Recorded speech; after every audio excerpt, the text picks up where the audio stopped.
Well, you all asked for it, so I'm here to deliver. Hi guys, it's Dante from the anime Underworld, and today I am going to be ranking the 4 Knights of the Apocalypse. So much has happened since the time skip, and we're going to evaluate where these harbingers of doom stand right now as of this recording. We'll be examining all the 4 knights from weakest to strongest. We'll be looking at their strengths, their weapons, their weaknesses, but also their potential. With that in mind, let's begin with the weakest of the 4 knights, Gawain.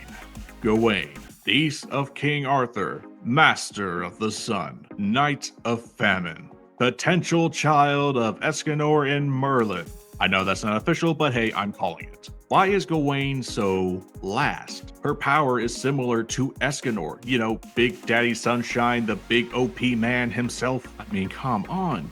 The girl can enter a buff form just like him. She has movesets much like Escanor, like Passionate Sun be the equivalent of Cruel Sun. And when she's not in her buff form, it might be small, but she knows a crap ton of magic, on par with the great mage Merlin. And to help this battle mage along the way, she uses a piece of Escanor's axe, Sacred Sword Rita. She can call upon it like Thor's hammer. It can absorb the power of the sun, and it can help her kick ass like she did against 𝐾𝐨𝐧'𝐭, a revived commandment with the power of chaos at his disposal, and yet it helps. With the power of Dawn and the numerous magic abilities she has at her disposal, why is she 4th? Well, this is where the weaknesses come in. Dawn is incredibly powerful. Heck, if this turns out to really be Sunshine, then Gawain really has a lot more potential than the other users.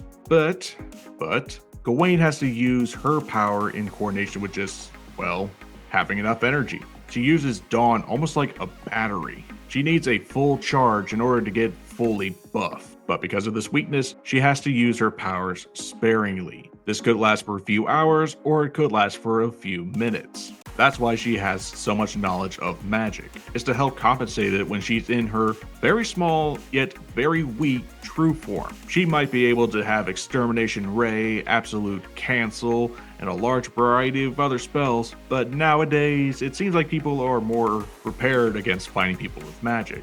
During the Demon Realm arc, she had her magic sealed away by special cups, and certain people definitely outrank her. In the Gladiator Festival of Anafwin, she went up against a man named Balin, who took Extermination Ray and did not get a scratch. Her knowledge and strength is good, yes, but remember, she is still very young. She has a lot more to learn. Just give the girl more attention and we'll see what she can do. All I know is that Gawain might be the weakest member, but she has a lot of potential to one day become a true master of the sun. Number 3, Tristan Leonis, the son of Meliodas and Elizabeth, the Knight of Plague, and the only true-born Nephilim. Why is this kid 3rd? Well, if you've been reading the story, you know why. But let's get into what he has in store. Being the only natural-born Nephilim, Tristan has a lot of potential as a hybrid of the demon and the goddess clan. His architects might be a little weaker than other goddess clan members, but I have to factor in that he might be a quarter goddess, but he's also still very young, and his healing really comes in handy. But the major ace up his sleeve, or rather a double-edged sword, is his demon clan powers. His attacks are stronger. He has a lot of different abilities from the demon clan, like Hellblaze and Power Over Darkness. Like his old man back in the early days, he becomes more vicious and untamed, which makes him very afraid to use his power because he is afraid of hurting others. To help him in combat, Tristan is ambidextrous, which means he is a dual wielder. He wields a goddess clan designed sword named Mael. The Mael sword has an enchantment that makes Tristan Leonis least likely to be manipulated by mental attacks, whereas Esterosa, the demon clan designed sword, is able to break through a target's magical defense. However, unfortunately, during the time skip he lost one of these swords, but to make up for it, he now wields the dragon handle, his father's old sword and Percival's after he quote-unquote died. So is this like inheritance mixed with grave robbing? Now all these designs sound awesome, but why is he still 3rd? It's because of this freaking amnesia trope with Tantris. Tristan's whole arc is that he needs to be himself. He is neither a demon nor a goddess. He needs to stop thinking as both or either, think of himself as a Nephilim. We got that little progression during the Demon Realm arc, but during this current arc, the Gladiator Festival, he is now being called Tantris. He doesn't know who he is, so this seems like a major step back in terms of progression from where we left off. We could be seeing 4 Commandment Mael by now, but no. Something, learning to be myself, something, I don't know. And when he does remember himself, I hope that he awakens Nova. Tristan's innate magic, this ability has yet to be seen, but it has been hinted at throughout the series. All of his Goddess Clan abilities, star-shaped, star-named even. Twinkling star, healing star. His Demon Clan mark, a star. This makes sense with the Nephilim because when you look up at the night sky, what do you see? Stars. Spheres of light surrounded by darkness. But we're just gonna have to wait and see, because Tristan Leonis might still be calling himself Tantris at this point in time. But make no mistake, Tristan can surely rise above this, becoming a hero greater than the 7 deadly sins themselves. Number 3, Percival, the main protagonist, Knight of Death, and a life spirit. Percival certainly is not the human we suspected him to be. A life spirit possessing a corpse, which is pretty creepy. Percival has a lot up his sleeve. Of course, the main strength that he has is hope magic. This is a jack of all trades type of ability that is rare in the series. He can make constructs, he can heal himself, he can find other objects, he can make golems. There's a lot that this magic can do, but this also has a darker side. Hope relies upon, well, people believing in Percival. The different places he goes to, the people he meets, it will all advance his magic, giving them hope and thus giving them life.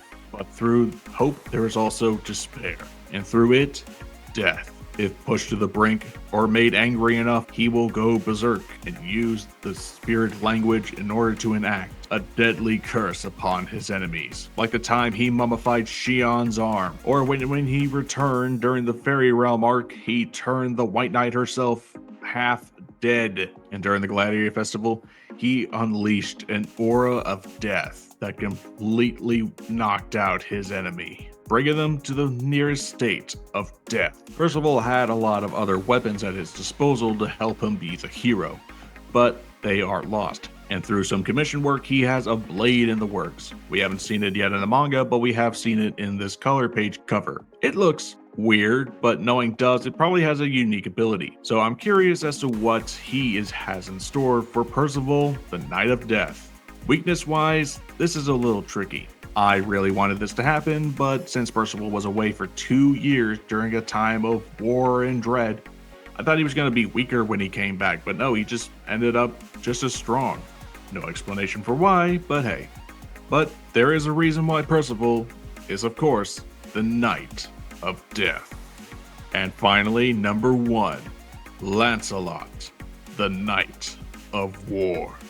Now you'd think being the son of a human and a fairy sounds weak as heck, right? Wrong, because he is the son of Bon, a guy who went through freaking purgatory and then passed down his badass endurance genes straight to his son, who lifted a boulder like it was nothing when he was 10. Lancelot is number 1 for a good reason. He's strong, he's fast, he is a skilled assassin. No one knew about Lancelot because they didn't live long enough to tell the tale. From his fairy clan abilities, he can shapeshift. He's turned into a fox, fairies, and even a giant.